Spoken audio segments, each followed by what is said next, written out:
So the really important thing I wanted out of these tortillas is for them to be really soft and pliable. The original recipe that I normally make, it just gets dry and brittle, which isn't ideal for tacos or, if you're gonna fold it. They break easily, they don't stay soft or hydrated or anything. So this time around, I tried a new recipe specifically advertised as soft and chewy flour tortillas. I wanted to emulate what I buy at the store, but I wanted to make it myself so I could control the ingredients. The recipe, as you saw, calls for lard or shortening. I opted for bacon fat because I always save it when I make bacon, so I just had it in my fridge, and I don't love using shortening, but you can really I've used butter before.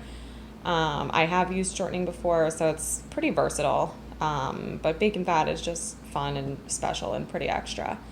So these are the tortillas. I made different sizes. I like these small ones for breakfast tacos.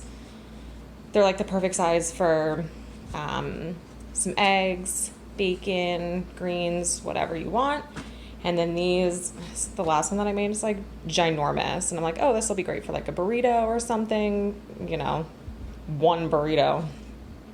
And then these are good for quesadillas, or if you're doing like a wrap or something, the bigger size is good for that. So I like having a variety so that I'm not just locked into one size of tortilla. Another perk of making them at home is you can customize the size. Because I don't have a tortilla press, I have to roll them out by hand.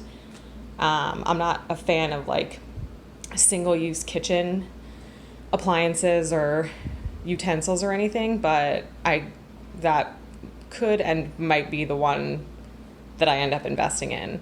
Not that I don't love baseball diamond shaped tortillas.